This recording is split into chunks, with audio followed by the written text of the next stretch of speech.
네, 안녕하십니까. 비전교육학입니다. 2012학년도 교육학 기출문제 9번 문항을 저와 함께 분석해 보도록 하겠습니다. 9번 문항부터는 이제 교육과정 문제가 출제될 겁니다. 그 중에서 첫 번째 보면 위긴스와 맥타이가 주장한 백워드 설계 모형이 나왔죠. 백워드 설계 모형 중에서도 문제에서 물어보는 게 학교 교육의 목표가 되는 6가지 이해에 관한 진술이다. 즉 영속적 이해에 관해서 백워드 설계 모형을 주장한 위긴스 맥타이가 주장한 영속적 이해 혹은 영속한 이해라는 게 있습니다. 우리 학교 교육 목표가 가져야 될 6가지 단계 목표가 있는데 그것에 대해서 알고 있냐 모르고 있냐를 물어보고 있는 거죠. 근데 교육학을 공부하실 때 그냥 백워드 그 교육과정을 중시한 이런 위긴스 맥타이는 이런 영속적 이해를 했다 이렇게 이해하고 넘어가시면 이러한 부분들이 기억에 남지 않습니다. 그래서 왜 이 약자들은 이렇게 영속한 이해라고 하는 것을 백워드 설계 모형에서 주장을 했을까? 그리고 이렇게 주장한 배경이 어떠한 관점에서 나오게 되었고 이 주장은 누가 주장한 것과 유사한 걸까? 이런 것들을 맥락을 여러분들이 보셔야지만 그런 것들을 보셔야지만 굳이 암기하지 않으려고 해도 머릿속에 오래 깊게 남아있게 된다는 겁니다. 예를 들면 제가 설명해 드릴게요. 백워드 중심 교육과정 설계 모형은 누가 만든 걸 기반으로 나오게 됐냐면 타일러의 목표 중심 교육과정을 변환해서 나온 겁니다. 즉 타일러가 어떠한 상황에서도 적용할 수 있는 목표 중심 교육과정 설계 모형을 개발하고 만들었어요. 목표 설정, 학습 경험 선정, 학습 경험 조직, 평가. 그런데 이 4가지 절차에 따라서 교육과정을 설계하는 모형이 가지고 있는 단점들이 여러 가지 있을 거 아닙니까?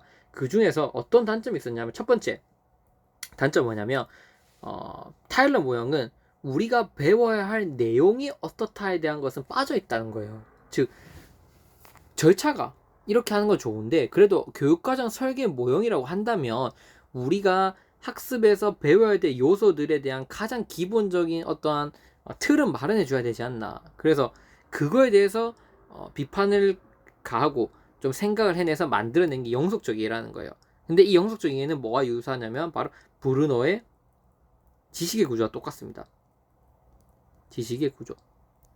즉 본질주의 교육과정에서 나오면서 이 브루너의 지식의 구조가 중요시 됐는데 이때 위긴스와 맥타이도 이 브루너의 지식의 구조와 유사하게 영향을 받아서 영속한 이해를 주장합니다. 즉 아동에게 교육을 할 때 가장 중요한 건 영속한 이해다. 영속한 이해라고 하는 거는 다른 건 다 잊어먹어도 머릿속에 남아있는 가장 기본적이고 원초적인 어떤 학문의 기본을 이루고 있는 어떤 핵심적인 요소들을 영속적 이해라 그러는 거예요. 그리고 그러한 부분들을 잘 가르칠 수 있는 방안을 우리가 학습 계획을 잘 세워야 된다고 이렇게 구체적으로 언급을 한 거죠. 그래서 배워야 될 내용에 대해서는 이런 브루너의 지식의 구조적인 입장을 취해서 우리가 교육과정을 설계해 나가야 된다. 목표 설정을 할 때 그걸 딱 꼭 집어서 그 교육과정을 설계할 때 설계자들한테 전달해 준 거죠. 그래서 이런 영속적 이해가 나오게 됐다. 여러분들 꼭 알고 계셔야 됩니다. 자, 그래서 또 백워드 교육과정 아까 말씀드렸지만 타일러 목표 교육과정의 어떤 단점을 극복하기 위해서 나왔다 그랬잖아요. 타일러 목표 교육과정을 보면 여러분도 아시겠지만 목표를 설정하고 이 목표를 가장 잘 달성할 수 있는 경험을 선정합니다. 어떻게 하면 이 목표를 잘 달성할 수 있을지 학습 경험을 선정하고 그 다음 학습 경험을 조직하죠. 어떤 절차에 의해서 아동들 제공을 할지 그리고 다 계획을 세운 뒤 평가 계획을 세웁니다. 그런데 이렇게 평가 계획을 나중에 세우다 보면 여러 문제들이 발생을 해요. 무슨 문제가 발생하냐면 평가 계획만 따로 이 경험 수업을 한 내용과 평가 계획을 뭔가 이 사이에서 괴리감이 발생한 즉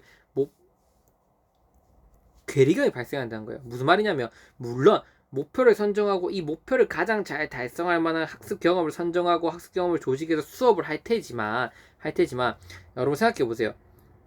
여러분이 교사인데 수업을 하실 때 이미 수업 문제를 다 만들어 놓고 수업을 하는 거랑 수업을 하고 난 다음에 수업 문제를 만드는 거는 큰 차이가 있습니다. 무슨 말이냐면 수업 문제를 먼저 만들어 온다는 거는 내가 교육과정을 연구를 하고 그 교육과정에 따라서 개발된 교재를 연구를 해서 이러이러한 부분들이 중요하니까 이걸 학습 시험 문제로 내야지 시험 문제로 만들어 놓으면 수업도 그 목표와 연관돼서 그 시험 문제를 아이들이 풀 수 있도록 해야 되기 때문에 무조건 그 내용들을 가르치고 그 중심으로 수업이 흘러가게 됩니다. 그런데 이 평가 계획을 나중에 세워버리면 어떤 문제가 발생하냐면 어느 정도의 어떤 자율성이 개입되기 시작하면서 수업에서 목표랑 조금 멀어지더라도 수업 시간에 내가 설명했던 걸 시험에 내게 됩니다. 그렇게 되면 어떻게 되냐면 평가, 즉 목표, 수업 내용 이런 것들이 조금씩 괴리가 발생하게 된다는 거죠. 그래서 보다 뚜렷하게 이게 진행되기 위해서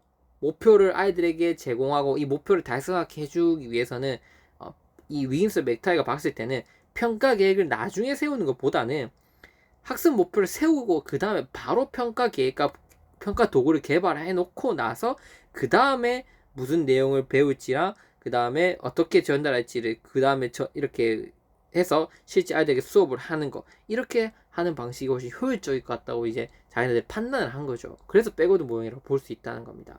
그래서 이 백워드 교육과정 시험에 나올 수 있는 건 딱 세 가지가 있어요. 첫 번째, 백워드 모형의 장점 이게 나올 수 있어요. 그래서 백워드 모형의 장점은 교사의 책무성이 강화된다는 점, 다른 교육과정에 비해서 교육과정과 수업 내용을 일치할 수 있게 한다는 점, 그 다음에 목표에 대한 본질적 이해를 가능하게 한다는 점, 이 세 가지 장점이 있어요. 그 다음에 백워드 모형의 학습 계획이 있어요. 그래서 학습 계획은 백워드 모형만의 학습 경험 선정과 조직의 절차가 있는 거예요.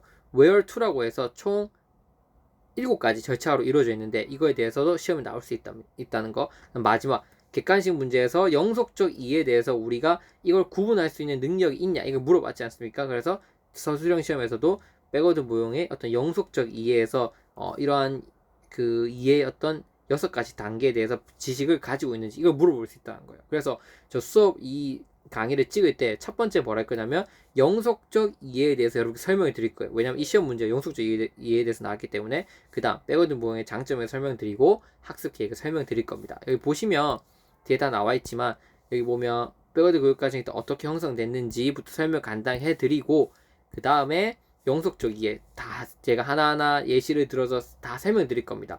설명을 다 드리고 그 다음에 백워드 모형 완벽하게 학습한 뒤에 장점과 학습 계획으로 들어가서 우리가 백워드 모형을 완벽하게 이해하는 그런 시간을 한번 가져보도록 하겠습니다. 그래서 꼭 이 강의를 보셨으면 좋겠고 이걸 통해서 백워드 모형을 또 한 번 더 공부하는 그런 시간을 여러분들이 가지셨으면 좋겠습니다. 그리고 내가 빼먹은 건 없는지 혹시 간간점은 없는지 그런 부분들을 보면서 이 교육과 기출문제 강의를 여러분들이 적절히 활용하셨으면 좋겠습니다. 네, 감사합니다. 그럼 그 다음 강의에서 백워드 모형에 대해서 한번 우리 알아보는 시간 갖도록 하겠습니다.